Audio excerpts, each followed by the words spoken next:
श्री सच्चिदानंद सद्गुरु साईनाथ महाराज की जय।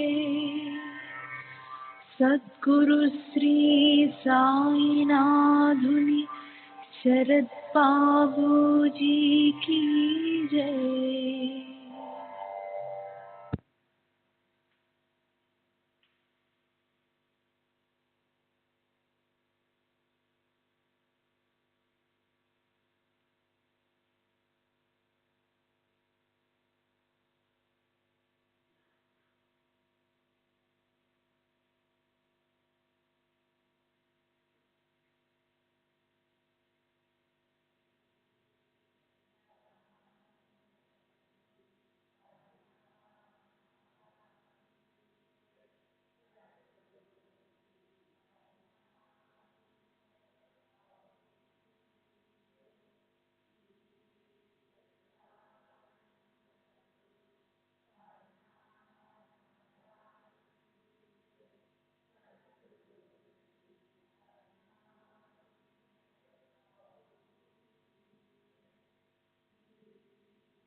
श्री सच्चिदानंद सद्गुरु साईनाथ महाराज की जय।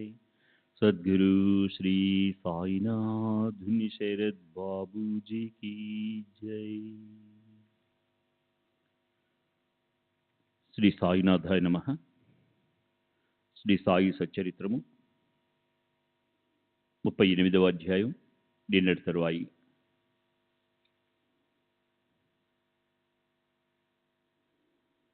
బాబా కొరకు చాలా తక్కువ భోజనం కావలసి ఉండెను. అది కొన్ని ఇండ్ల నుండి భిక్షాటనం చేసి తెచ్చుకునే వారిని ఇదివరకే తెలుసుకుంటుమి. ఏనాడైనా అందరికీ భోజనం పెట్టవాలని బాబా నిశ్చయించుకున్నచో మొదటి నుండి చివరి వరకు కావలసిన ఏర్పాట్లన్నీ వారే స్వయంగా చేసుకునేవారు. ఈ విషయమే వారు ఇతరులపై ఆధారపడలేదు, ఎవరికి బాధ కలుగజేయలేదు. మొట్టమొదట బజారుకు వెళ్ళి ధాన్యము, పిండి, మసాలా దినుసులు మొదలైనవి అన్నీ నగదులిచ్చి కొనేవారు. వారే విసురుచుండేవారు. మసీదు ముందున్న ఖాళీ స్థలంలో మధ్యన పొయ్యి పెట్టి దానిపై పెద్ద వంట పాత్రలో కొలత ప్రకారం నీళ్లు పోసి పెట్టేవారు. వారి వద్ద వంట పాత్రలు 2 గలవు. ఒకటి పెద్దది 100 మందికి సరిపోనది, రెండవది చిన్నది 50 మందికి మాత్రం సరిపోనది. ఒక్కొక్కప్పుడు చక్కెర పొంగలి ఉండేవారు, మరొకప్పుడు మాంస పులావ్ వండేవారు, ఒక్కొక్కప్పుడు పప్పుచారు ఉడికినప్పుడు గోధుమ పిండి బిళ్ళలు అందులోకి వదిలేవారు. మసాలా వస్తువులను చక్కగా నూరి దానిని వంట పాత్రలో వేసేవారు. పదార్థంలో చాలా రుచిగా ఉండుటకు ఎంత శ్రమ తీసుకునేవాళ్ళనో అంత శ్రమను పడుచుండేవారు. అప్పుడప్పుడు అంబలి వండేవారు. అనగా జొన్న పిండిని నీళ్లలో ఉడకబెట్టి దానిని మజ్జిగలో కలుపుచుండేవారు. భోజన పదార్థములతో ఈ అంబలిని కూడా అందరికీ కొంచెం కొంచెంగా పెట్టేవారు. అన్నం సరిగా ఉడికినదో లేదో అని పరీక్షించుటకు బాబా తన కఫ్నీని పైకెత్తి చేతిని నిర్భయంగా మరుగుచున్న డేక్సాల పెట్టి కలుపుచుండేవారు. వారి ముఖమునందు బయలుచేసినములు గాని చేయి కాలునట్లు గాని కనిపించేది కాదు. వంట పూర్తి కాగానే బాబా ఆ పాత్రలను మసీదులోనికి తెచ్చి మౌల్వీచే ఆరగింపు పెట్టించేవారు. మొట్టమొదట కొంత మహల్సాపతికి తాత్యాకు ప్రసాదంగా పంపించిన పిమ్మట మిగతా దానిని బీదవాళ్లకు దిక్కులేని వారికి సంతృప్తిగా పెట్టుచుండేది. బాబా స్వయంగా తన చేతులతో తయారు చేసి స్వయంగా వడ్డించగా భోజనం చేసిన వారు నిజంగా ఎంతో పుణ్యాత్ములు, అదృష్టవంతులై ఉండవలెను. బాబా తన భక్తులందరికీ శాకాహారం, మాంసాహారం ఒకే రీతిగా పెట్టుచుండెనా అని ఎవరికైనా సందేహం కలగవచ్చును. దీనికి జవాబు సులభము, సామాన్యమైనది. ఎవరు మాంసాహారులు అట్టివారికి ఆ వంట పాత్రల నుంచి పెట్టేవారు. మాంసాహారులు కాని వారు ఆ పాత్రను కూడా ముట్టనీయలేదు. వారి మనసులలో దీనిని తినటకు కోరి కూడా కలుగనిచ్చేవారు కారు. గురువుగారు ఏదైనా ఇచ్చినప్పుడు దానిని తినవచ్చునా లేదా అని యోచించే శిష్యుడు నరకమునకు పోవునన్ను రూఢి కలదు. దీనిని శిష్యులు బాగా గ్రహించి నెరవేర్చుచుండిరో లేదో చూచుటకు బాబా ఒక్కొక్కప్పుడు పరీక్షించుచుండేవారు. దీనికి ఒక ఉదాహరణము. ఒక ఏకాదశి నాడు దాదా కేల్కర్కు కొన్ని రూపాయలు ఇచ్చి కొరల్బాగు పోయి మాంసం కొని తెమ్మనెను. ఇతడు సనాతనాచార పరాయణుడగు బ్రాహ్మణుడును, ఆచారవంతుడును. సద్గురువుకు ధనము, ధాన్యము, వస్త్రములు మొదలైనవి ఇచ్చుట చాలదనియు, కావలసినది అక్షరాల గురువు ఆజ్ఞ పాటించడానియు, గురువు ఆజ్ఞానుసారము నెరవేర్చడానియు, ఇదియే నిజమైన దక్షిణ అనియు, దీనివల్లనే గురువు సంతృష్టి చెందదరనియు అతనికి తెలియను. కనుక దాదా కేల్కర్ దుస్తులు ధరించి బజారుకు బయలుదేరాను. కానీ బాబా అతనిని వెంటనే పిలిచి తానే స్వయంగా పోవలదనియు ఇంకెవరినైనా పంపమనెను. అతడు పాండువును నౌకరుడు పంపారు. వాడు బయలుదేరుడు చూసి బాబా వారిని కూడా వెనుకకు పిలిపించి ఆనాడు మాంసము వండుట మానుకొనిరి. ఇంకొకసారి బాబా దాదా కేల్కర్ను పిలిచి పొయ్యి మీద ఉన్న పొలావు ఉడికినదో లేదో చూడమనడు. కేల్కర్ దానిని పరీక్షించగే సరిగా నుండదని జవాబిచ్చాను. అప్పుడు బాబా, నీవు కండ్లతో దానిని చూడలేదు, నాలుగుతో రుచి చూడలేదు, రుచిగా ఉన్నదని ఎట్లు చెప్పితివి, మూత తీసి చూడుము అనుచు బాబా అతని చేతిని పట్టుకుని మరుగుచున్న డేక్సాలో పెట్టాను. ఇంకను ఇట్లనేను, నీ చేయిని తీయము, నీ ఆచారం ఒక ప్రక్కన పెట్టి తెడ్డుతో తీసి కొంచెం ప్లేట్లో వేసి సరిగా ఉడికినది లేనిది తెలుసుకునము. తల్లి మనసును నిజమైన ప్రేమ జనించినప్పుడు ఆమె తన బిడ్డను గిల్లి ఆ బిడ్డ ఏడ్చినప్పుడు దానిని కౌగిలించి ముద్దు పెట్టుకొనును. అట్లనే బాబా కూడా కన్న తల్లివలే దాదా కేల్కర్ను ఈ విధముగా గిల్లెను. నిజముగా ఏ యోగి గాని గురువు గాని తన శిష్యునకు నిషిద్ధ ఆహారం తిని చెడిపోమని చెప్పడు. ఈ విధముగా బాబా పొలావు వండుట 1910 సంవత్సరం వరకు జరుగుతుండేది. పూర్వము చెప్పిన రీతిగా దాసగను బాబా కీర్తిని తన హరికథల ద్వారా బొంబాయి రాష్ట్రంలో వెల్లడి చేశాను. ఆ ప్రాంతం నుండి ప్రజలు తండోపతండములుగా షిరిడీకి వచ్చుచుండేది. కొలది దినములలో షిరిడి ఒక పుణ్యక్షేత్రమాయను. భక్తులు అనేక రకముల ఆహారములను బాబాకు నైవేద్యం పెట్టుచుండేది. వారు తెచ్చిన పదార్థములు ఫకీర్లు, బీదలు తిరగా ఇంకనూ మిగులుచుండెను. నైవేద్యం ఎట్లు పంచిపెట్టేవారో చెప్పుటకు ముందు బాబా షిరిడిలోని దేవాలయములందును అందుండు దేవతలందును గల గౌరవమును చాటెడు నానాసాహెబ్ చందోర్కర్ కథ తెలుసుకుందాము. నానాసాహెబ్ దేవాలయమును అగౌరవించుట. ఎవరికి తోచినట్లు వారు ఆలోచించి ఊహించి బాబా బ్రాహ్మణుడని కొందరు, మహమ్మదుడని మరికొందరు చెబుతుడది. నిజముగా బాబా ఏ జాతికి చెందినవారు కారు. వారు ఎప్పుడు పుట్టిరో, ఏ జాతి ఎందు పుట్టిరో, వారి తల్లిదండ్రులు ఎవరో ఎవరికీ తెలియదు. కనుక వారు బ్రాహ్మణుడు గాని మహమ్మదీయుడు గాని ఎట్లు కాగలరు? వారు మహమ్మదీయులైనచో మసీదులో ఎప్పుడు దున్నినెట్లు మండలిత్తురు, అచోట తులసి బృందావనం ఎట్లుండును, శంఖములుదుటికి ఎట్లు ఒప్పుకొందురు, గంటలను మ్రోయించుటకు ఎట్లు సమ్మతింతురు, సంగీత వాద్యములు ఎట్లు వాయించలిత్తురు, హిందువుల మత ప్రకారం షోడశోపచార పూజలు ఎట్లు జరగనిత్తురు. వారు మహమ్మదీయులైనచో వారి చెవులకు కుట్లు అంటే రంధ్రములు ఎట్లుండును. గ్రామంలో ఉన్న హిందూ దేవాలయములను అన్నింటినీ ఏల మరమ్మతు చేయించడి. బాబా హిందూ దేవాలయములను దేవతలను ఏమాత్రం అగౌరవించినను ఊరకొనిడి వారు కారు. ఒకనాడు నానాసాహెబ్ చందోర్కర్ తన షడ్డగడుగు బినీవాలియాతో షిరిడీకి వచ్చాను. బాబా వద్ద కూర్చొని మాట్లాడుతుండగా నానా మీద బాబా హఠాత్తుగా కోపగించి నా సహవాసం ఎన్నాళ్లు చేసి ఇట్లేలా చేసివని అనెను. నానాసాహెబ్ మొదలు దీన్ని గ్రహించలేకపోయాను. కనుక అదేమిటో వివరించవలసిందిగా ప్రార్థించాను. కోపరుగా నుండి షిరిడీకి ఎట్లు వచ్చిందని బాబా అతనిని అడిగాను.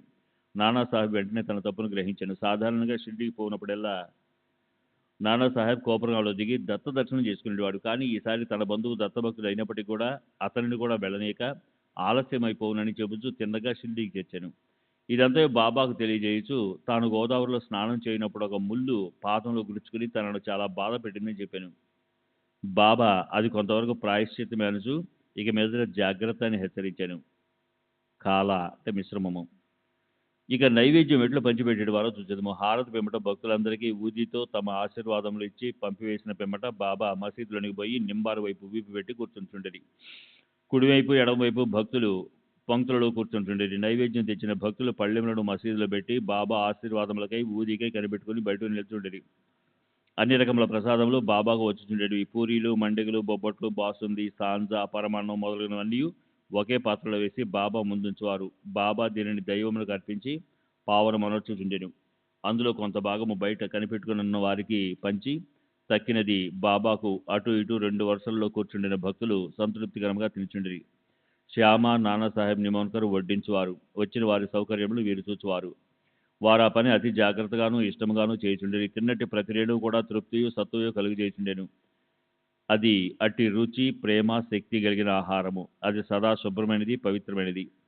ఒక గిన్నెడు మజ్జిగ. ఒకనాడు హేమాడ్ బంధు మసీదులో అందరితో కడుపు నిండా తినెను. అట్టి సమయంలో బాబా అతనికి ఒక గిన్నెడు మజ్జిగ తాగుమనిచ్చాను. అది తెల్లగా చూచుటకు ఇంపుగా నుండెను. కానీ అతని కడుపులో ఖాళీ లేవుండెను. కొంచెం పీల్చగా అది మిక్కిలి రుచిగా నుండెను. అతని గుంజాటనం కనిపెట్టి బాబా అతనితో ఇట్లనెడు, దానినంతయు త్రాగుము, నీకు ఇక మీదట ఇటు అవకాశం దొరకదు.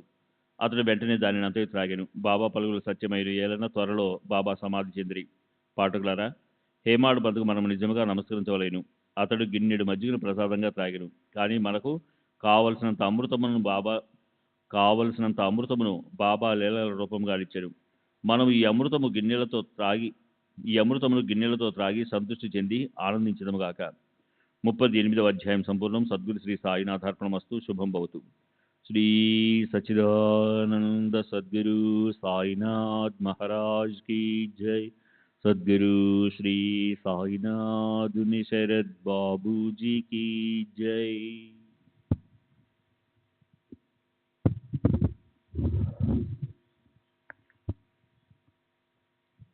శ్రీ సాయినాథాయన మహా. శ్రీ సాయి సచిత్రము 39వ అధ్యాయము.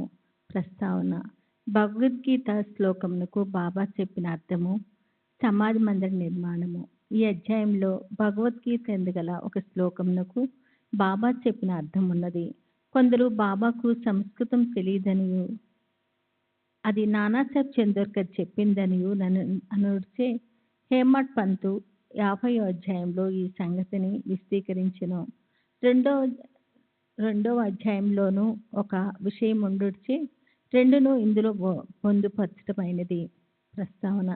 షిరిడి పవిత్రమైనది, ద్వారకామాయి పావనమైనది. ఏలన శ్రీ సాయి అచ్చట్నే నివసించుచు తిరుగుచు మసలుచు తుదకు అక్కడనే మహాసమాధి పొందారు.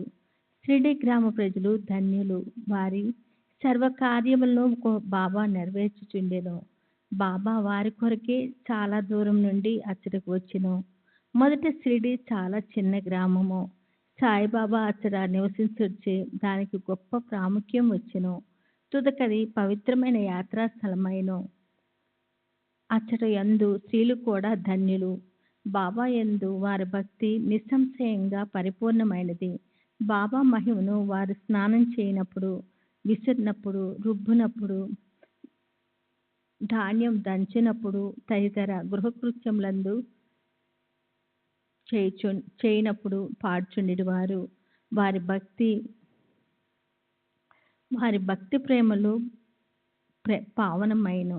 వారు చక్కని పాటలు పాడుచుండెడి వారు. అది పాడిన వారికి, విన్నవారికి మనశ్శాంతి కలుగు చేయుచుండెను. భగవద్గీత శ్లోకములకు బాబా చెప్పిన అర్థము. బాబాకు సంస్కృతం వచ్చునని నమ్మువారుండ్రు. ఒకనాడు భగవద్గీతలోని ఒక శ్లోకమునకు బాబా చక్కని అర్థమును నానాసాహెబ్ చందోర్కర్కు బోధించి ఆశ్చర్యం కలుగజేసెను.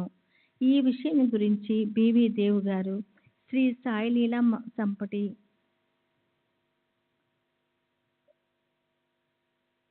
వ్రాసినారు. వారు స్వయంగా నానాసాహెబ్ చందోర్కర్ వద్ద చంద్రుర్గ వద్ద నుంచి కొన్ని సంగతులు తెలుసుకున్నట్టే ఆ వృత్తాంతం ఈ దిగువ నిచ్చిదము. ఆ వృత్తాంతం ఈ దిగు ఇవ్వబడిన నానాసాహెబ్ చందోర్కర్ వేదాంతమును బాగా చదివినవారు. ఆయన భగవద్గీతను వివిధ వ్యాఖ్యానాలతో చదివి ఉన్నందున తన పాండిత్యమునకు గర్వించుచుండెను. బాబాకి ఈ విషయం కానీ సంస్కృతం కానీ తెలియదని ఆయన అభిప్రాయము. అందుచే ఒకనాడు బాబా అతన్ని గర్వమణిచెను. ఆ తొలి రోజుల్లో భక్తులు గుంపులు గుంపులుగా రానప్పుడు బాబా భక్తుల సంశయాలను తీర్చుటకు ఒంటరిగా వారితో మసీదులో మాట్లాడుచుంటిరి. బాబా దగ్గర నాన్న కూర్చొని వారి కాళ్ళు నొత్తుచూ నోట్లో ఏదో గొనుగుచుండెను. బాబా, నాన్న ఏమి గొనుగుచున్నావు? నాన్న, సంస్కృత శ్లోకమునకు వల్లించుచున్నాను. బాబా, ఏ శ్లోకము? నాన్న, భగవద్గీతలోనిది. బాబా, గట్టిగా చదువుము. నాన్న, భగవద్గీత 4వ అధ్యాయము 34వ శ్లోకము ఈ క్రింద విధంగా చదివెను. తద్విద్ధి ప్రణిపాతేన పరిప్రశ్న సేవయా ఉపదేక్షంతి తే జ్ఞానం జ్ఞానేన తత్వదర్శినః. బాబా, నాన్న, అది నీకు బోధపడిందా? నాన్న, అవును. బాబా, నీకు తెలియనిచో నాకు చెప్పుము. నాన్న, దాని తాత్పర్యం ఇది. సాష్టాంగ నమస్కారం చేయుటనగా పాదములపై పడుట, గురుని ప్రశ్నించుట, వారి సేవ చేయుట ద్వారా ఈ జ్ఞానమును తెలుసుకున్నాము. అప్పుడు మోక్షమును పొందు జ్ఞానం కలవారు అనగా పరబ్రహ్మమును తెలిసిన వారు ఆ జ్ఞానమును ఉపదేశించెదరు. బాబా, నాన్న, శ్లోకం యొక్క తాత్పర్యం అక్కర్లేదు. ప్రతిపద అర్థము, వ్యాకరణము మరియు దాని అర్థము చెప్పుము. అప్పుడు నాన్న ప్రతి పదమునకు అర్థం చెప్పెను. బాబా, నాన్న, ఉత్త సాష్టాంగ నమస్కారం చేసించో చాలునా? నాన్న, ప్రణిపాతం అందు పదమును ఇంకొక అర్థం నాకు తెలియదు. ప్రణిపాతం అనగా సాష్టాంగ నమస్కారం అని నాకు తెలియను. బాబా, పరిప్రశ్న అనగానేమి? నాన్న, ప్రశ్నలు అడుగుట. బాబా, ప్రశ్న అనగానేమి? నాన్న, అదే అనగా ప్రశ్నించుట.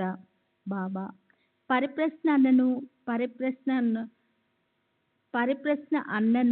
ప్రశ్న అన్నను ఒకటే అయినచో వ్యాసుడు ఏదో అను ప్రత్యయమును ప్రశ్నకు ముందేలా ఉపయోగించును. వ్యాసుడు తెలివి తక్కువవాడా? నాన్న, పరిప్రశ్న అను మాటకు నాకితర అర్థమేమీ తెలియదు. బాబా, సేవ అనగా ఎట్టిది? నాన్న, ప్రతిరోజు మేము చేయుచున్నట్టుది. బాబా, అట్టి సేవ చేసించో చాలునా? నాన్న, సేవ అను పదమునకు ఇంకొక అర్థమేమి కలదో నాకు తోచట్లేదు. బాబా, 2వ పంక్తిలోని ఉపదేక్షించి తే జ్ఞానం అన్నదానితో జ్ఞానం అనే పదమును ఉపయోగించకుండా ఇంకో పదం ఉపయోగించగలవా? నాన్న, అవును. బాబా, ఏ పదము? నాన్న, అజ్ఞానము. బాబా, జ్ఞానమునకు బదులు అజ్ఞానం ఉపయోగించినచో ఈ శ్లోకంలో ఏమైనా అర్థం కలదా? నాన్న, లేదు. శంకర భాష్యం ఆ విధంగా చెప్పట్లేదు. బాబా, వారు చెప్పనిచో పోనేమో. అజ్ఞానం అను పదము ఉపయోగించిన ఎడల తగిన అర్థము వచ్చినప్పుడు దాని ఉపయోగించుటకు ఏమైనా ఆక్షేపణ కలదా? నాన్న, అజ్ఞానం అను పదం చేర్చి దాని అర్థమును విస్తుపరచడం నాకు తెలియదు. బాబా, కృష్ణుడు అర్జునుడిని జ్ఞానులకు తత్వదర్శులకు నమస్కారము ప్రశ్నించుట సేవ చేయమని చెప్పనేలా? స్వయంగా కృష్ణుడు తత్వదర్శుడు కాడా? వారు నిజంగా జ్ఞానమూర్తియే కదా? నాన్న, అవును. అతడు తత్వదర్శియే. కానీ అర్జున్ ఇతర జ్ఞానం నేల సేవించమనినో నాకు తోచట్లేదు. బాబా, నీకది బోధపట్టలేదా? బాబా సిగ్గుపడెను. అతని గర్వం అడిగాను. అప్పుడు బాబా ఇట్లు వ్యాఖ్యానించెను. 1. జ్ఞానుల ముందు ఉత్త సాష్టాంగ నమస్కారం చేసించో సరిపోదు. మనము సద్గురువుకి సర్వస్వ శరణాగతి చేయవలెను. 2. ఊరక ప్రశ్నించట చాలదు. దుర్బుద్ధితో కానీ, దొంగ ఎత్తుతో కానీ, వారిని బుట్టలో వేయటికి కానీ, వారి తప్పులను పట్టుటకు కానీ, పనికిమాలిన ఆసక్తితో కానీ అడగకూడదు. నిజంగా తెలుసుకొని దానిచే మోక్షము పొందుటకు కానీ, ఆధ్యాత్మిక అభివృద్ధికి కానీ అడగవలెను. 3. సేవ అనగా ఇష్టమొచ్చినచో చేయవచ్చును, లేనిచో మానవచ్చుననే అభిప్రాయంతో చేయనిది సేవ కాదు. శరీరము తనది కాదనియు, దానికి తాను యజమాని కాదనియు, శరీరము గురువుగారిదనియు, వారి సేవ కొరకే శరీరం ఉన్నదనియు భావించవలను. ఇట్లు చేసించు సద్గురు శ్లోకములో చెప్పబడిన జ్ఞానమును బోధించును. గురువు జ్ఞానమును బోధించుననగా నానాకు అర్థం కాలేదు. జ్ఞానము ఉపదేశం ఎట్లగును అనగా సాక్షాత్కారం బోధించుట ఎట్లు? అజ్ఞానమును నశింపు చేయటియే జ్ఞానము. జ్ఞానేశ్వర మహారాజు ఇట్లు చెప్పి ఉన్నారు. అజ్ఞానమును బోధించుట ఇట్లు: ఓ అర్జున, స్వప్నము నిద్ర తొలగిపోయినచో మిగులున్నది నీవుగా గ్రహింపుము. జ్ఞానమనగా అజ్ఞానమును నశింపు చేయుటయే,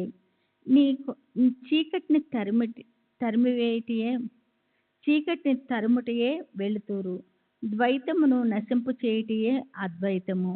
ద్వైతమును నశింపు చేసినమనగా అద్వైతమును గురించి చెప్పుట.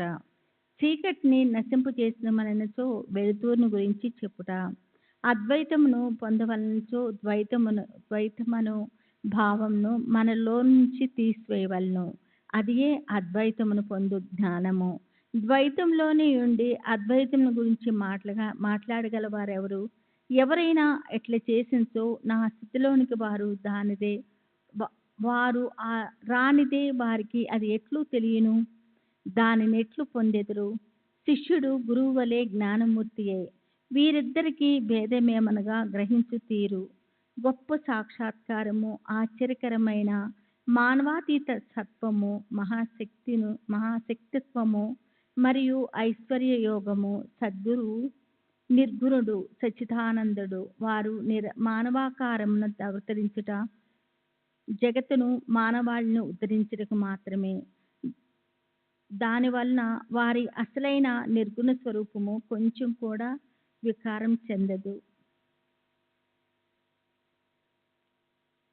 వారి సత్వదర్శనము, దైవశక్తి, జ్ఞానము తరగకుండా ఉండును. శిష్యుడు కూడా అట్టి స్వరూపం కలవాడే.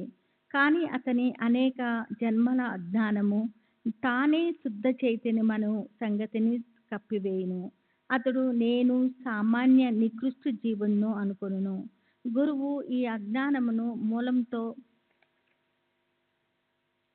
మూలంతో తీసివేయవలను. తగిన ఉపదేశములు ఇవ్వవలను. లెక్కలేనన్ని జన్మల నుంచి సంపాదించిన అజ్ఞానమును గురువు నిర్మూలించి ఉపదేశించవలను. జన్మల నుంచి తాను నికృష్ట జీవుడిని అనుకొను శిష్యునికి గురువు నీవే దైవము, శక్తియుతుడవు, ఐశ్వర్యశాలివి అని బోధించును. అప్పుడు శిష్యుడు కొంచెం కొంచెంగా తానే దైవం అని గ్రహించును. తాను శరీరమనియు, తానొక జీవిననియు, లేదా అహంకారమనియు, దేవుడు, లోకము తనకంటే వేరనియు తలంచు. ఇదంతా భ్రమ. అనేక జన్మల నుంచి వచ్చుతున్న దోషము దానిపై ఆధారపడి చేసిన కర్మల నుండి వానికి సంతోషము, విచారము ఈ రెంటిని యొక్క మిశ్రమము కలుగును. ఈ భ్రమను, ఈ దోషమును, ఈ మూల అజ్ఞానం గురించి అతను విచారమారంభించవలను. ఈ అజ్ఞానం ఎట్లు అంకురించింది, అది ఎక్కడున్నది అను దానిని చూపుడే గురువుపదేశమందరు. ఈ దిగు వివరించింది ఉత్సాహ లక్షణము. ఈ దిగు వివరించినది అజ్ఞాన లక్షణములు. 1. నేను జీవిని అంటే ప్రాణిని.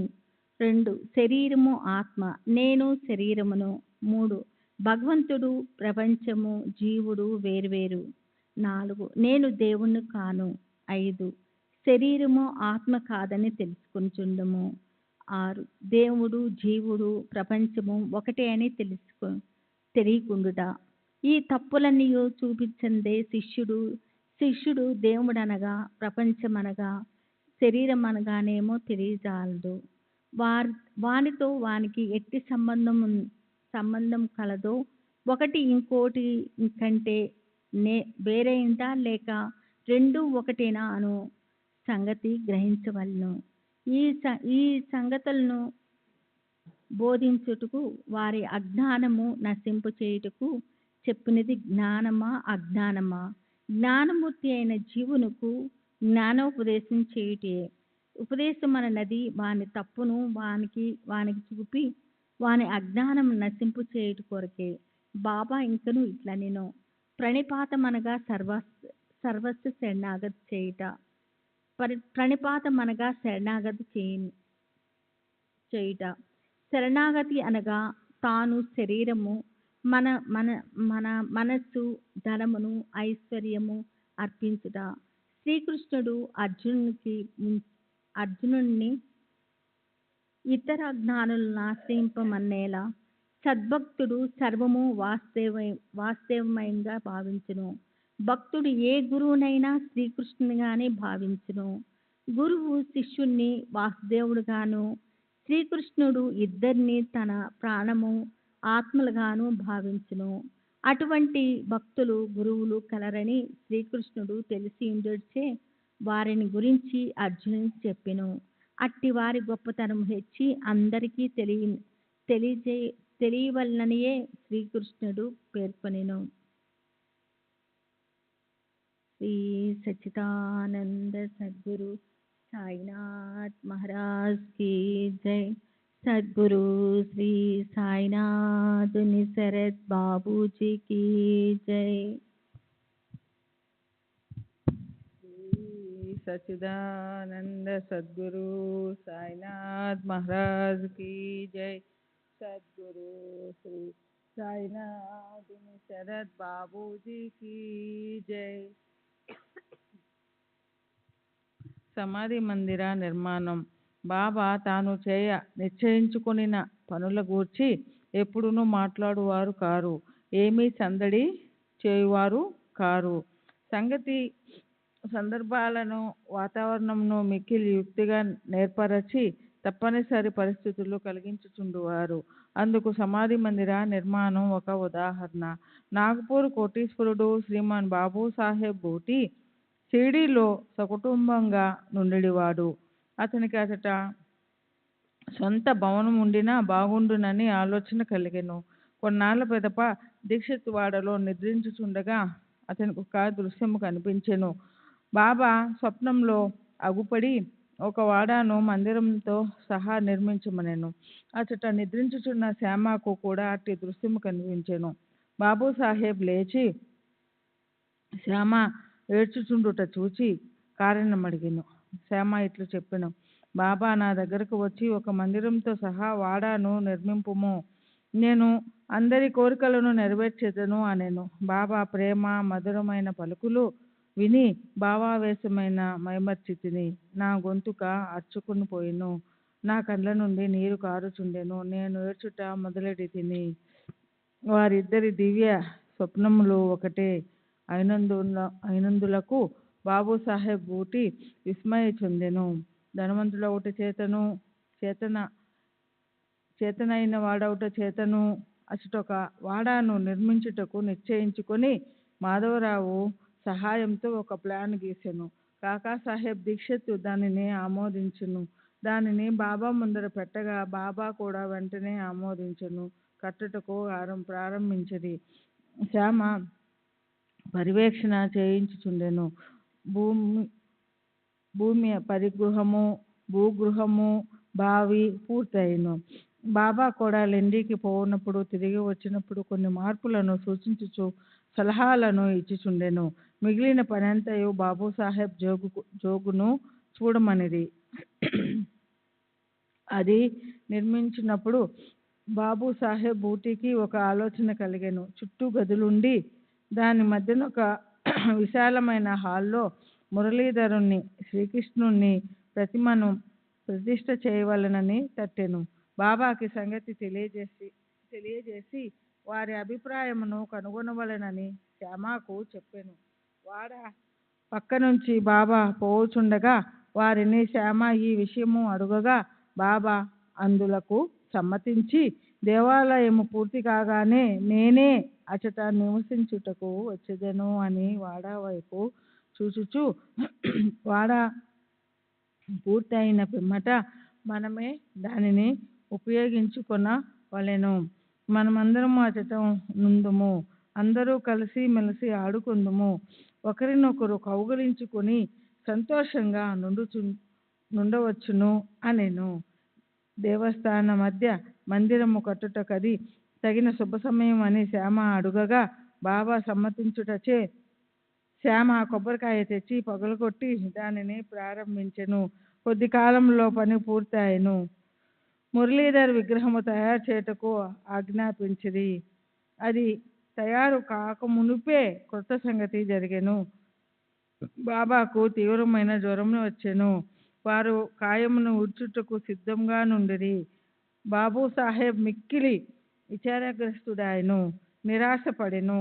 బాబా సమాధి చెందినచో తన వాడ బాబా పాదములచే పవిత్రం కాదనియు తాను ముదుపు పెట్టిన 1,00,000 రూపాయలు వ్యర్థమగుననియు చింతించెను.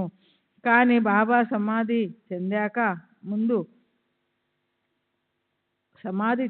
ముందు నన్ను రాతివాడలో ఉంచుడు అన్నట్టి పలుకులు బాబు సాహెబ్కే కాక అందరికీ ఊరట కలిగించెను. సకాలంన బాబా పవిత్ర శరీరమును మధ్య మందిరములో పెట్టి సమాధి చేసిరి. ఇట్లు మురళీధరుని కొరకు నిర్ణయించిన స్థలమందు బాబాను సమాధి చేయుటచే బాబా ఏ మురళీధరుడనియు బూటీవాడ ఏ సమాధి మందిరమనియు అర్థం గ్రహించవలెను. వారి విచిత్ర జీవితము లోతును కనుగొన సఖ్యము కాదు. తాను కట్టించిన వాడలో బాబా పవిత్ర శరీరము సమాధి అవుటచే బాబు సాహెబ్ బూటి మికుల ధన్యుడు, అదృష్టశాలి.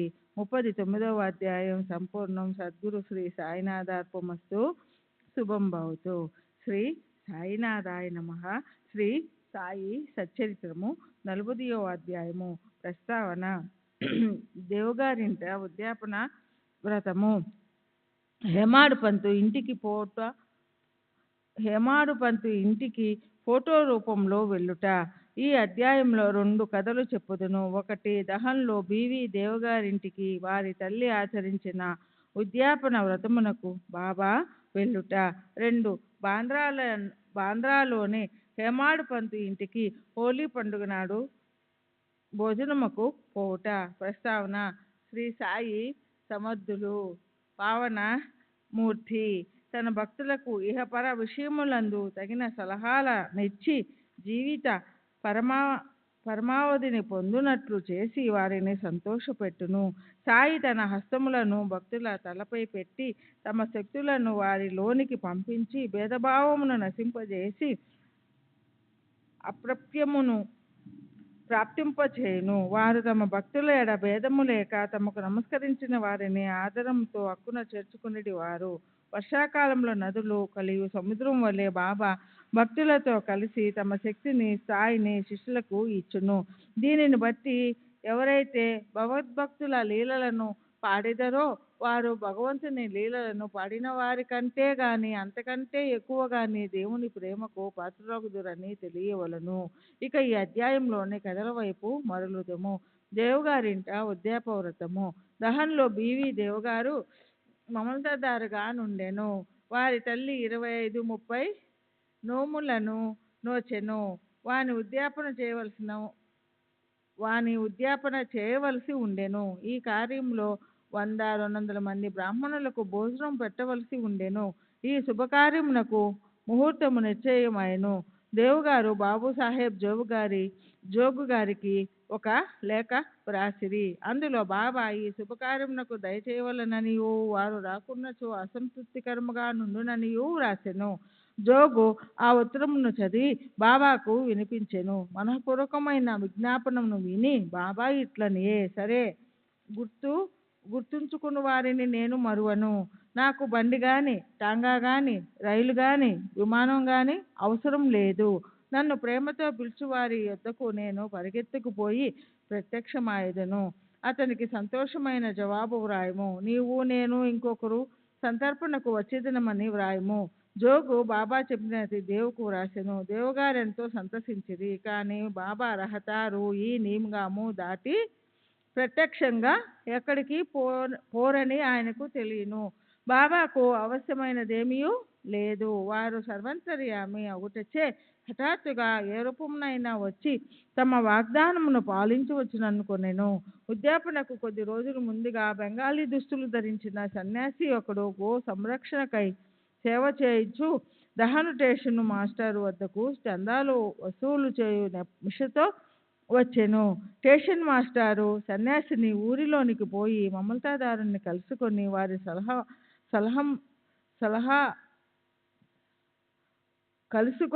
వారి సహాయంతో చందాలు వసూలు చేయమనెను. అంతలో మమతాదారే అచటికి వచ్చెను. స్టేషన్ మాస్టారు సన్యాసిని దేవుగారికి పరిచయం నచ్చను. ఇద్దరు ప్లాట్ఫారం మీద కూర్చుండి మాట్లాడిరి.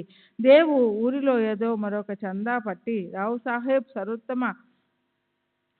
సాహెబ్ నరోత్తమ శెట్టి నడుపుచుండుటచే ఇంకొకటి ఇప్పుడే తయారు చేయట బాగుండదని చెప్పి 2 లేదా 4 మాసముల పిమ్మట రమ్మనెను. ఈ మాటలు విని సన్యాసి అచట నుండి పోయెను. 1 నెల పిమ్మట ఆ సన్యాసి ఒక టాంగాలో వచ్చి 10 గంటలకు దేవుగారి ఇంటి ముందర ఆగెను. చందాల కొరకు వచ్చినేమోనని దేవు అనుకొనెను. ఉద్యాపనకు కావాల్సిన పనులలో దేవుగారు నిమగ్నులై ఉండుట చూచి తాను చందాల కొరకు రాలేదనియో భోజనముకై వచ్చితినని సన్యాసి చెప్పెను. అందుకు దేవు మంచిది, చాలా మంచిది, మీకు స్వాగతం, ఈ గృహం మీదే అనెను. అప్పుడు సన్యాసి 2 కురవాళ్ళు నాతో ఉన్నారు అనెను.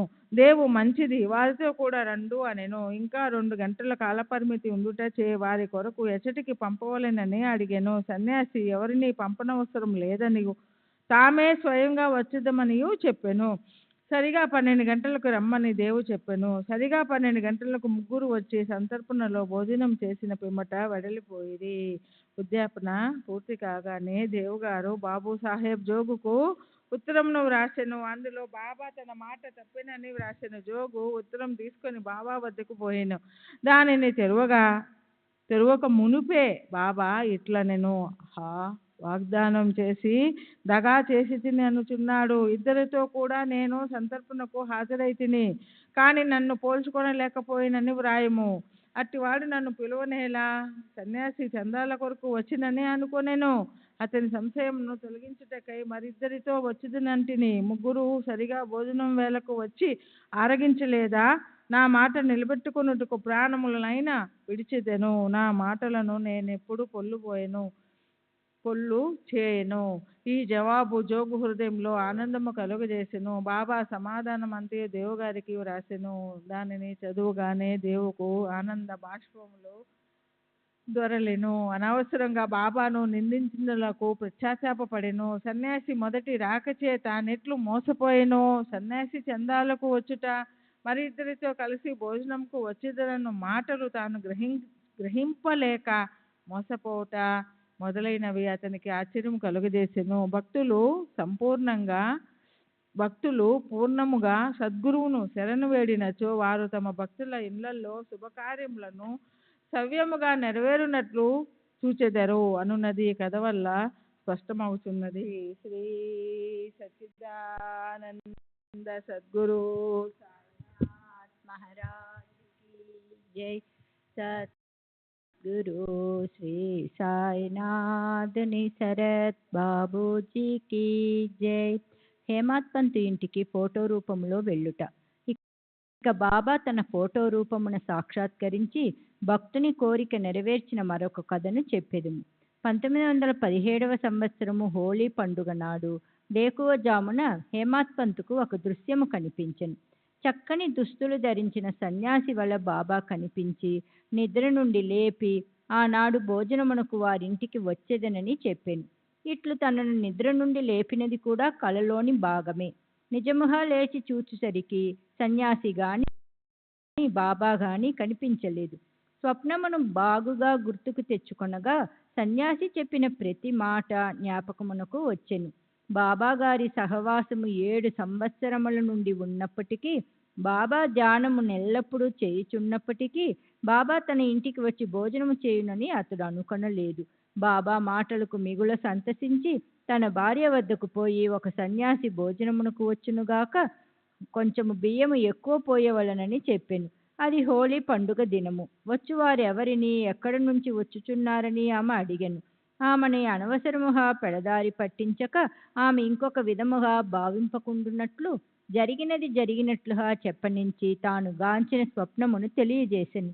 షిరిడీలో మంచి మంచి పిండి వంటలను విడిచి బాబా తన వంటి వారింటికి బాంద్రాకు వచ్చునాయని ఆమెకు సంశయము కలిగెను.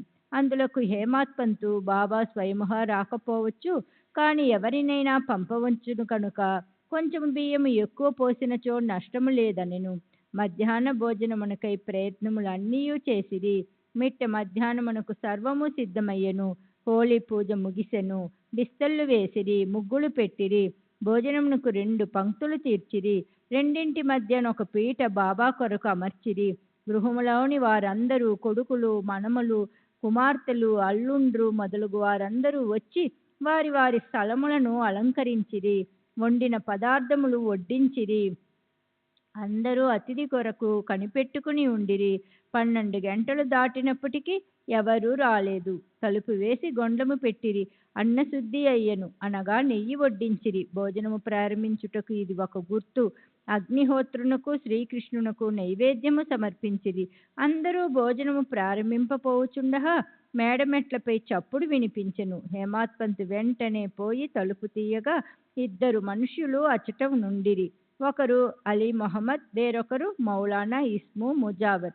ఆ ఇరువురు వడ్డనయంతయు పూర్తి అయి అందరును భోజనము చేయుటకు సిద్ధముగా నుండుటను గమనించి హేమాత్ పంతును క్షమించమని కోరి ఇట్లు చెప్పిరి: భోజన స్థలం విడిచిపెట్టి మా వద్దకు పరిగెత్తుకుని వచ్చితివి.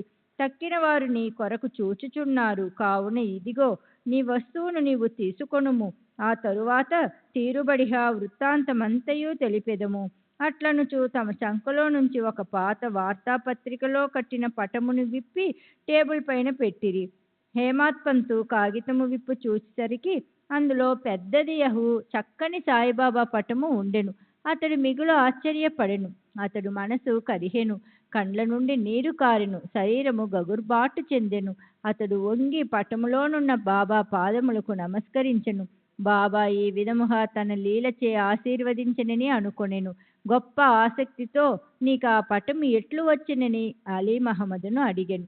అతడు ఆ పటము ఒక అంగడిలో కొంటిననియు దానికి సంబంధించిన వివరములన్నీయు తరువాత తెలియజేసేదను అనెను. తక్కిన వారు భోజనమునకు కనిపెట్టుకుని ఉండుటచే త్వరగా పొమ్మని అనెను. హేమాత్ పంతు వారికి అభినందనలు తెలిపి భోజనశాలలోనికి పోయెను. ఆ పటము బాబా కొరకు వేసిన పీటపై పెట్టి వండిన పదార్థములన్నీ వడ్డించి నైవేద్యము పెట్టిన పిమ్మట అందరూ భుజించి సకాలమున పూర్తి చేసిరి. పటములోనున్న బాబా యొక్క చక్కని రూపును చూచి అందరూ అమితానంద భరితులయ్యిరి. ఇదంతయు ఎట్లు జరిగినని ఆశ్చర్యపడిరి.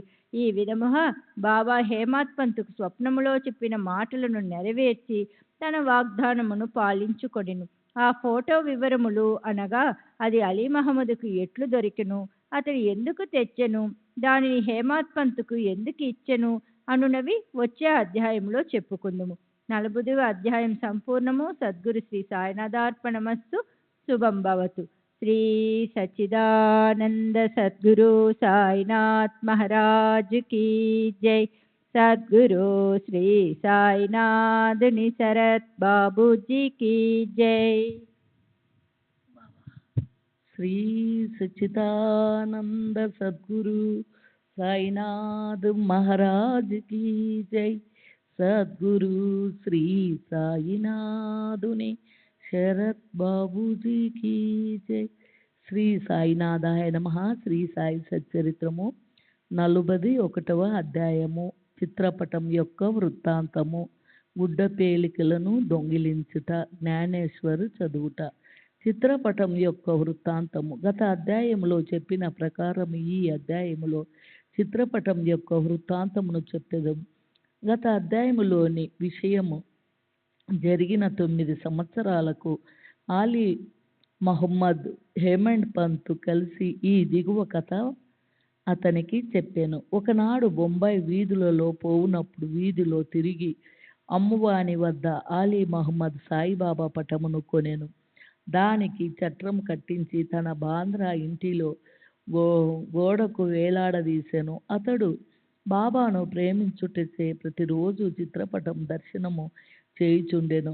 హేమంత్ పంత్కు ఆ పటమిచ్చుటకు 3 నెలల ముందు అతడు కాలు మీద కురుపు లేచి బాధపడుచుండెను. దానికి శస్త్రచికిత్స జరిగెను. అప్పుడు అతడు బొంబాయిలోనున్న తన బావమరిదియగు నూర్ మహమ్మద్ పీర్ బాయ్ ఇంటిలో పడి ఉండెను. బాంద్రాలో తన ఇల్లు 3 మాసాల వరకు మూయబడి ఉండెను. అక్కడ ఎవ్వరునూ లేకుండిరి. అచట ప్రసిద్ధి చెందిన అబ్దుల్ రహమాన్ బాబా, మౌలానీ సాహెబ్, మహమ్మద్ హుసేన్ సాహెబ్, సాయిబాబా తాజుద్దీన్ బాబా మొదలగు సజీవ యోగుల పటములుండెను. వానిని కూడా కాలచట్రము విడవలేదు. అతడు వ్యాధితో బాధపడవలెను. పటములకు కూడా చావు పుట్టుకులకు లున్నట్లుండెను. పటములన్నీయు వాని అదృష్టములను అనుభవించెను. కానీ సాయిబాబా పటం మాత్రము ఆ కాలచట్రమును తప్పించుకొనెను. అదెట్లు తప్పించుకొనగలిగెనో నాకింతవరకు చెప్పలే రైది. దీనిని బట్టి సాయిబాబా సర్వాంతర్యామి అనియు సర్వవ్యాపి అనియు అనంత శక్తుడనియు తెలియచున్నది. ఆలీ మహమ్మద్ అనేక సంవత్సరములు క్రిందట యోగియగు అబ్దుల్ రహమాన్ బాబా యొక్క చిన్న పటమును మహమ్మద్ హుసేన్ తరియా వద్ద సంపాదించెను. దానిని తన బావమర్దియగు నూర్ మహమ్మద్ పీర్ బాయ్కి ఇచ్చెను. అది అతని టేబుల్లో 8 సంవత్సరములు పడి ఉండెను. ఒకనాడు అతడు దానిని చూచెను. అతడు దానిని ఫోటోగ్రాఫరు దగ్గరకు తీసుకొని పోయి సజీవ ప్రమాణమంతా పెద్దదిగా చేయించి దానిని పత్రుతులను తన బంధువులకు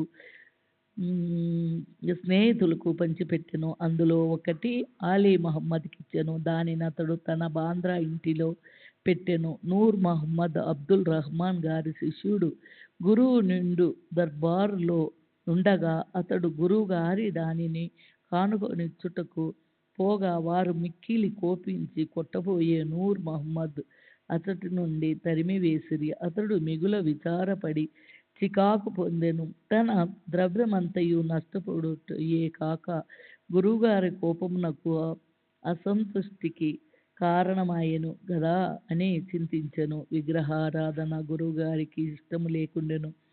ఆ పటమును అపోలో బందరుకు తీసుకొని పోయి ఒక పడవను అద్దెకు కట్టించుకొని సముద్రంలోనికి పోయి దానిని అక్కడ నీళ్లలో ముంచివేసెను. తన బంధువుల వద్ద నుంచి స్నేహితుల వద్ద నుంచి పటములను తెప్పించి 6 పటములు వానిని కూడా బాంద్రా సముద్రంలో ముంచెను.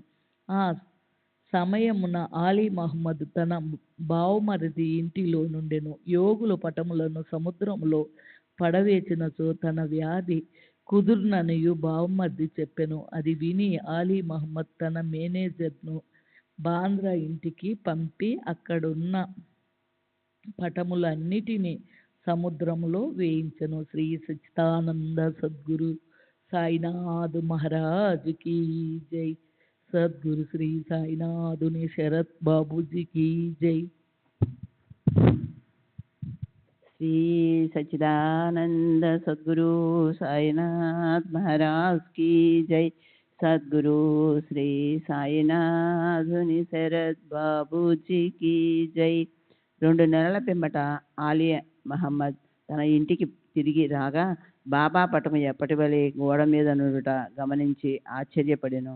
తన మేనేజర్ పటములన్నీ తీసివేసి బాబా పటము నెట్లు మరచెను అతనికే తెలియకుండెను. వెంటనే దానిని తీసి బీరువాలో దాచెను. లేకున్నా తన బావగారు దానిని చూచినచో దానిని కూడా నాశనము చేయునని భయపడెను. దానిని ఎవరికి ఇవ్వవలెను? దానిని ఎవరు జాగ్రత్త పరచెదరు? దానిని భద్రముగా నెవరు ఉంచగలరు అను విషయములను ఆలోచించుచుండగా సాయిబాబాయే ఇమ్ము ముజావర్ను కలిసి వారి అభిప్రాయం ప్రకారము చేయవలసినదని తోచునట్లు చేశాను. ఆలీ మహమ్మద్ ఇమ్ము ముజావర్ను కలుసుకొని జరిగినదంతయు చెప్పాను. ఇరువురును బాగా ఆలోచించి ఆ పటము హేమాడ్ పంతుకివ నిశ్చయించిరి. అతడు దానిని జాగ్రత్తపరచునని తోచెను. ఇద్దరును హేమాడ్ పంతు వద్దకు పోయి సరి అయిన కాలములో దానిని బహుకరించిరి. ఈ కథను బట్టి బాబాకు భూత భవిష్యత్ వర్తమానములు తెలియననియు చాకచక్యముగా సూత్రములు లాగి తన భక్తుల కొరకు నెట్టుల నెరవేర్చుచుండెను కూడా తెలియచున్నది. ఎవరికైతే ఆధ్యాత్మిక విషయములలో ఎక్కువ శ్రద్ధయో వారిని బాబా ప్రేమించుటే కాక వారి కష్టములను తొలగించి వారిని ఆనందభరితులుగా చేయుచుండిరని రాపో కథ వలన తెలియను. గుడ్డపేలికలు దొంగిలించుట, జ్ఞానేశ్వరి చదువుట. బివి దేవ్ దహనులో మమతాదారు. అతడు జ్ఞానేశ్వరిని ఇతర మత గ్రంథములను చదవవలనని చాలా కాలము నుండి కోరుచుండెను. భగవద్గీతపై మరాఠీ భాషలో జ్ఞానేశ్వరుడు వ్రాసిన వ్యాఖ్యయే జ్ఞానేశ్వరి. ప్రతిదినము భగవద్గీతలోనొక అధ్యాయము, ఇతర గ్రంథముల నుండి కొన్ని భాగములు పారాయణ చేయుచుండెను. కానీ జ్ఞానేశ్వరిని ప్రారంభించగానే ఏవో అవాంతరములు ఏర్పడుటచే పారాయణ ఆగిపోవుచుండెను. 3 నెలలు సెలవు పెట్టి షిరిడీకి వెళ్ళి అక్కడ నుండి తన స్వగ్రామముకు పౌండాకు పోయెను. ఇతర గ్రంథములన్నీయూ నచట చదువగలిగను. కానీ జ్ఞానేశ్వరి ప్రారంభించగానే ఏమియో విపరీతమైన చెడ్డ ఆలోచనలు తన మనస్సును ప్రవేశించుటచే చదవలేకుండెను. అతడెంత ప్రయత్నించినను కొన్ని పంక్తులు కూడా చదవలేకపోయెను. కాబట్టి బాబా తనకు ఆ గ్రంథమందు శ్రద్ధ కలుగజేసినప్పుడే దానిని చదవమని, వారు నోటి వెంట వచ్చినప్పుడే దానిని ప్రారంభించదననియు అంతవరకు దానిని తెరువననియు నిశ్చయం చేసుకొనెను. అతడు 1914వ సంవత్సరం ఫిబ్రవరి నెలలో కుటుంబ సహితముగా షిరిడీ వెళ్ళెను. అక్కడ ప్రతిదినము జ్ఞానేశ్వరి చదువుచుంటివాయని బాబూసాహెబ్ దేవు గారిని అడిగెను. దేవు తనకు అట్టి కోరిక కలదనియు కానీ దానిని చదువుటకు శక్తి చాలకుండెననియు బాబా ఆజ్ఞాపించినచో దానిని ప్రారంభించదననియు చెప్పెను. అప్పుడు జోగు ఒక పుస్తకమును తీసుకొని బాబాకిచ్చినచో దానిని వారు తాకి పవిత్రము చేసి ఇచ్చెదరనియు అప్పటి నుండి నిరాటంకముగా చదవవచ్చుననియు దేవుకు సలహానిచ్చెను. బాబాకు తన ఉద్దేశ్యము తెలియను గనుక దేవుగారట్లు చేయుటకు అంగీకరించలేదు. బాబా తన కోరికను గ్రహించలేరా? దానిని పారాయణ చేయుమని స్పష్టంగా నాకు ఆజ్ఞాపించలేరా అనెను. దేవు బాబాను దర్శించి ₹1 దక్షిణనిచ్చెను. బాబా ₹20 దక్షిణ అడుగగా దానిని చెల్లించెను. ఆనాటి రాత్రి బాలారాముడను వారిని కలుసుకొని అతడు బాబా యందు భక్తిని, వారి అనుగ్రహమును ఎట్లు సంపాదించెనని ప్రశ్నించెను. మరుసటి దినము హారతి పిమ్మట అంతయు తెలిపదెనని అతడు జవాబిచ్చెను. ఆ మరుసటి దినము దర్శనము కొరకు దేవు వెళ్ళగా బాబా అతనికి ₹20 దక్షిణ నిమ్మనెను. వెంటనే దేవు దానిని చెల్లించెను. మసీదు నిండా జనులు నిండియుండుటచే దేవు ఒక మూలకు పోయి కూర్చుండెను. బాబా అతనిని పిలిచి శాంతముగా తన దగ్గర కూర్చునమనెను. దేవు అట్లనే చేసెను. మధ్యాహ్న హారతి పిమ్మట భక్తులందరూ పోయిన తరువాత దేవు బాలకరాముని చూచి అతని పూర్వ వృత్తాంతముతో బాటు బాబా అతనికేమియో చెప్పెను. ధ్యానమునెట్లు నేర్పిరో అని అడుగగా బాలకరాముడు వివరములు చెప్పుటకు సిద్ధపడెను. అంతలో బాబా చంద్రుడను కుష్ఠరోగ భక్తుని పంపి దేవుని తీసుకుని రమ్మనెను. దేవు బాబా వద్దకు పోగా నేనెవరో ఏమి మాట్లాడుచుంటివని నీవెవరితో ఏమి మాట్లాడుచుంటివని బాబా అడిగెను. బాలకరామునితో మాట్లాడుచుంటుననియు బాబా కీర్తి వినుచుంటుననియు అతడు చెప్పెను. తిరిగి బాబా ₹25 దక్షిణ అడిగెను. వెంటనే దేవు సంతోషముతో దక్షిణ చెల్లించెను. అతనిని బాబా లోపలకు తీసుకొని పోయి స్తంభము వద్ద కూర్చొండి నా గుడ్డపేదికలు నాకు తెలియకుండా దొంగిలించితివేలా అనెను. దేవు తనకు ఆ గుడ్డపేదికల గూర్చి ఏమియో తెలియదనెను. బాబా అతనిని వెదుకుమనెను. అతడు వెదకెను, కానీ అచ్చట ఏమీయూ దొరకలేదు. బాబా కోపించి ఇట్లనెను, ఇక్కడ ఇంకెవ్వరూ లేరు, నీ ఒక్కడివే దొంగవు. ముదుసలితనముచే వెంట్రుకలు పండినప్పటికీ ఇచ్చటకు దొంగిలించుటకు వచ్చితివా అని కోపగించెను.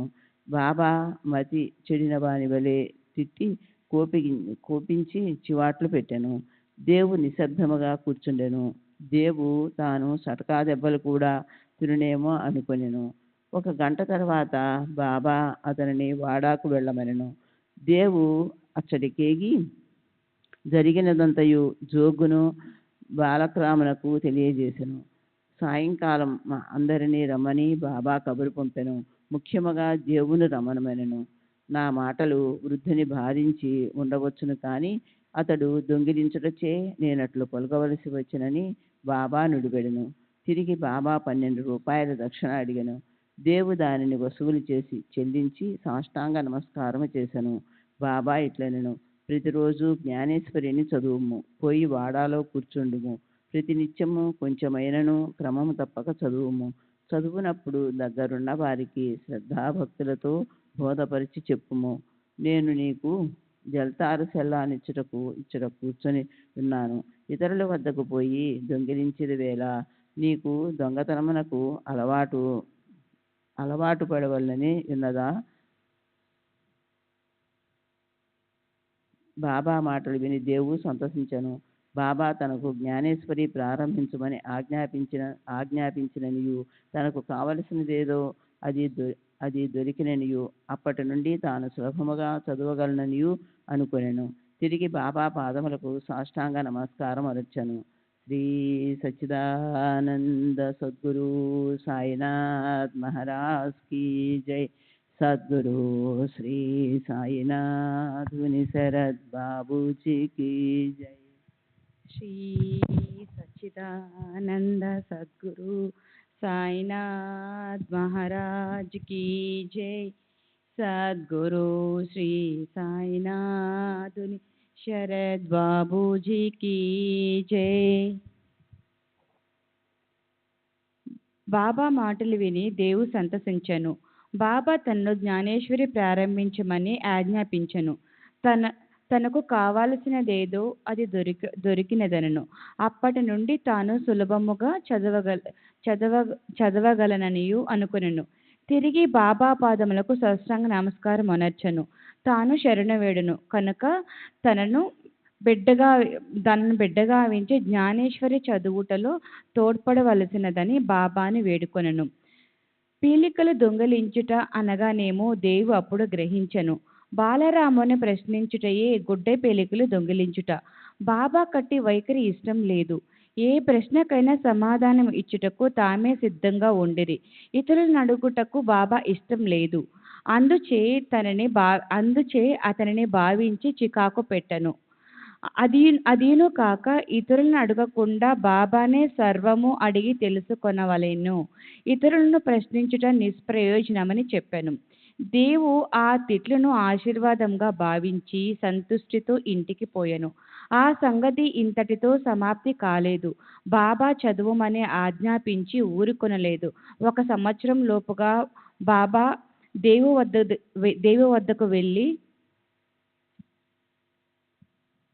వాని అభివృద్ధి కనుగొనెను. 1914 సంవత్సరం ఏప్రిల్ నెల 2వ తేదీ గురువారం ఉదయం బాబా స్వప్నంలో సాక్షాత్కరించి పై అంతస్తులో కూర్చుండి జ్ఞానేశ్వరి బోధపడుచున్నదా లేదా అని అడిగాను.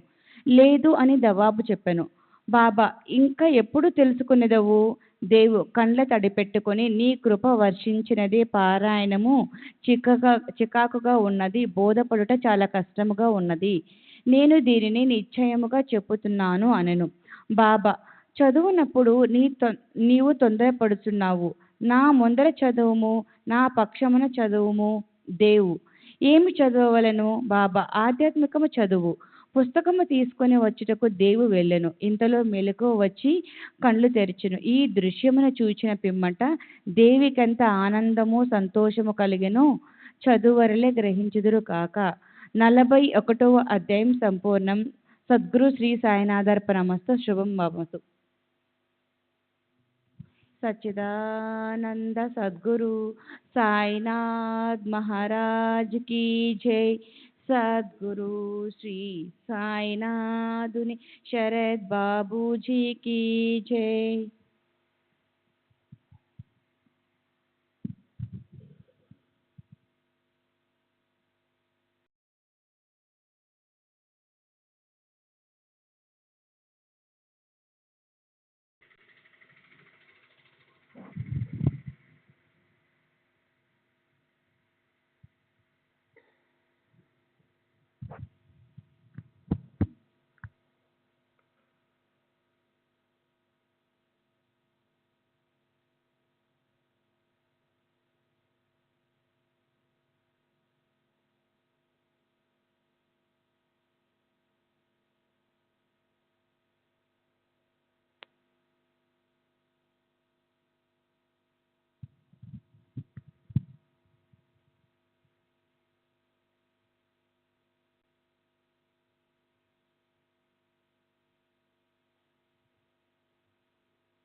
श्री सच्चिदानंद सद्गुरु साईनाथ महाराज की जय। सद्गुरु श्री साईनाथ शरद बाबू जी की जय। साई रहम नजर करना, बच्चों का पालन करना। साई रहम नजर करना, बच्चों का पालन करना। जाना तुमने जगत पसार, सब ही झूठ जमाना। जाना तुमने जगत पसार, सब ही झूठ जमाना। साई रहम नजर करना, बच्चों का पालन करना। साई रहम नजर करना, बच्चों का पालन करना। मैं अंधा हूँ बंदा आपका, मुझसे पथ दिखलाना। मैं अंधा हूँ बंदा आपका, मुझसे पथ दिखलाना। साई रहम नजर करना, बच्चों का पालन करना। साई रहम नजर करना, बच्चों का पालन करना। दासगणों कहे अब क्या बोलूं, थक गई मेरी रसना। दासगणों कहे अब क्या बोलूं, थक गई मेरी रसना। साई रहम नजर करना, बच्चों का पालन करना। साई रहम नजर करना, बच्चों का पालन करना। रहमो नजर करो अब मोरे साई, तुम बिना नहीं मुझे माँ बाप भाई। रहमो नजर करो, मैं अंधा हूँ बंदा तुम्हारा। मैं अंधा हूँ बंदा तुम्हारा। मैं ना जानू, मैं ना जानू, मैं ना जानू अल्लाह इलाही। रहमो नजर करो, रहमो नजर करो अब मोरे साई, तुम बिना नहीं मुझे माँ बाप भाई रहमो नजर करो काली जमाना मैंने कमाया काली जमाना मैंने गमाया साथी आखिर का साथी आखिर का साथी आखिर का तुम बिना कोई रहमो नजर करो रहमो नजर करो अब मोरे साई तुम बिना नहीं मुझे माँ बाप भाई रहमो नजर करो अपने मस्जिद का झाड़ू गणो है अपने मस्जिद का झाड़ू गणो है मालिक हमारे मालिक हमारे मालिक हमारे तुम बाबा साई रहमो नजर करो रहमो नजर करो अब मोरे साई तुम बिना नहीं मुझे माँ बाप भाई रहमो नजर करो। श्री सच्चिदानंद सद्गुरु साईनाथ महाराज की जय। सद्गुरु श्री साईनाथ शरद बाबू जी की जय।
सच्चिदानंद सद्गुरु साईनाथ महाराज की जय। सद्गुरु श्री साईनाथुनि शरद बाबू जी की जय।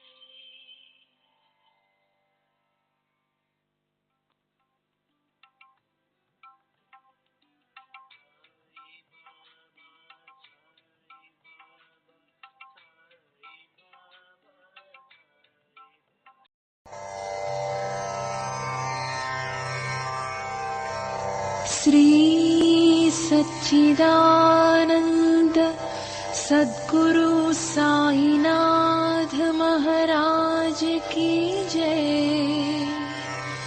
सद्गुरु श्री साईनाथुनि शरद बाबू जी की जय।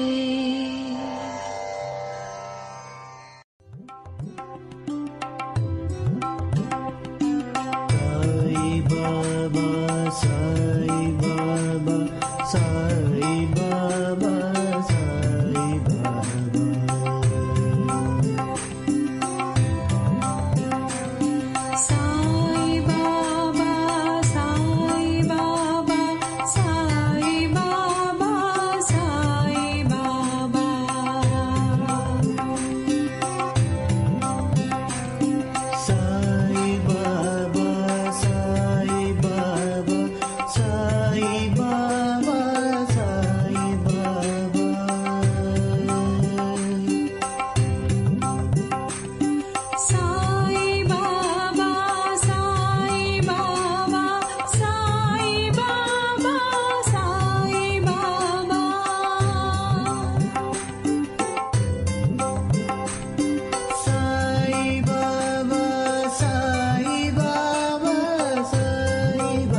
Sai Baba,